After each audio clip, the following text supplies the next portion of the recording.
ওনার একই কথা উনি বলছে সিনিয়র সচিবকে বলেন, ওনার সামনে সিনিয়র সচিবকে বলছি, বলে উপদেষ্টাকে বলেন, স্যারের সামনে উপদেষ্টার সামনে স্যারকে বলছি। এখন হচ্ছে ভাই স্যারের এখন যে দপ্তর থেকে কাজ করানো হয়, আর ওইখানে যদি ও যদি কনভিন্স না হয় তাহলে তো দেখো, মানে এ যদি কনভিন্স হয় তখন সে কিন্তু ওই উপরের দিকে নিচের থেকেই বলবে যে ওই উপদেষ্টার কাছেও যাবে যে স্যার এটা এই বিষয়গুলো যেটা ঝুলেছিল, আমরা এর আগে ইতিপূর্বে সিরিজ অফ মিটিং করেছি, করার পরে আমরা তাদেরকে এর আগে বেশ কিছু ইয়েও দিচ্ছিলাম।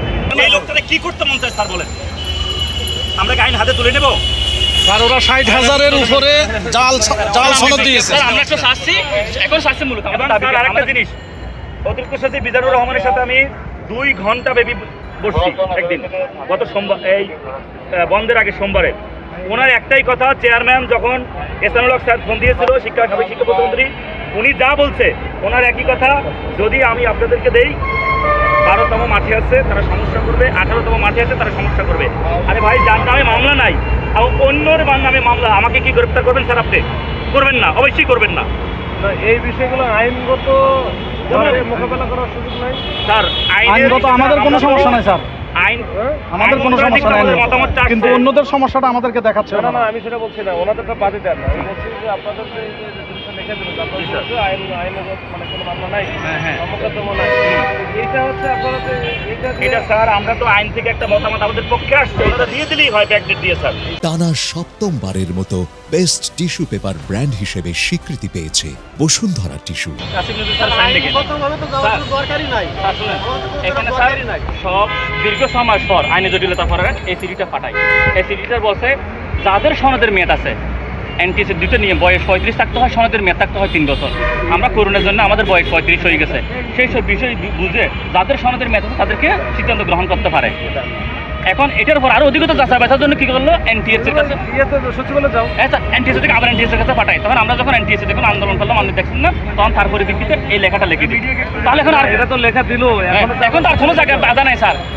এখন আমরা দেখা করছি, ওনারা 1 তারিখে একটা মিটিং হয়েছে আন্তঃ মন্ত্রণালয়ে, সবাইকে ডাকছে মে মাসের 1 তারিখ, জুনের 1 তারিখ হয়েছে, জুনের 1 তারিখ হয়েছে। ওই মিটিংয়ে কোনো সিদ্ধান্ত না নিয়ে তারা কি করছে, অন্য বেসের একটা রিভিউ মামলা চলমান আছে, ফ্যান্ডিং দেখাইয়ে আমাদেরকে জুলাই রাখতেছে। অর্থাৎ এই বেসকে দিলে অন্য বেসের রেজিস্টার করবে, অন্য বেসের তো কোনো আইনগত ভিত্তি নাই, মতামত নাই, তাদেরকে জন্য আমাদের বারবার জুলাই রাখতেছে। এখন এটার জন্য আমরা যখন তাগিদ দিচ্ছি, বলছি দেখছি দেখবো হবে, এভাবে বলে আমাদের আশ্বাস দেয়। আজকে লিখিত কিছু দিচ্ছে না।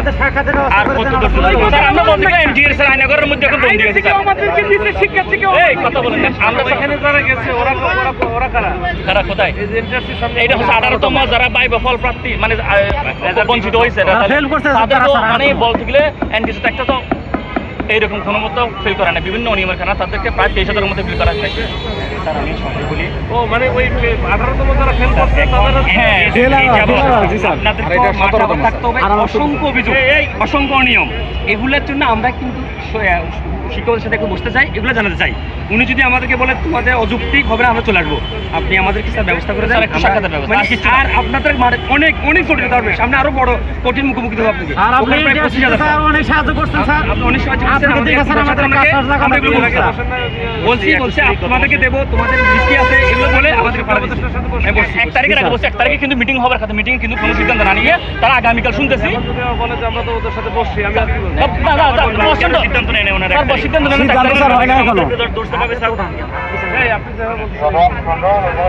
স্যার আইনের কেন বসবে না, আমাদের তো আইনের একটা ভিত্তি আছে স্যার, আমরা বসতে চাই। স্যার একটা সাক্ষাৎ দেন আমাদের, আমরা তুলে দেবো স্যার। আচ্ছা সবচেয়ে বড় না, আমাদের যে সার্টিফিকেটের মেয়াদ 3 বছর স্যার, এটা যদি মানে ঢিলেমি করা হয় আমাদের মেয়াদ শেষ হয়ে যাবে। আমাদের সার্টিফিকেট মেয়াদ হলো 3 বছর স্যার, এটা আমাদের লিস্ট পরে এনটিআরসি বললো তোমাদের তো মেয়াদও নাই, তোমরা তো ওই যে মেয়াদ ছাড়া কিভাবে তোমাদের ফোন দেন, এই যে লিস্ট আচ্ছা আছে আমাদের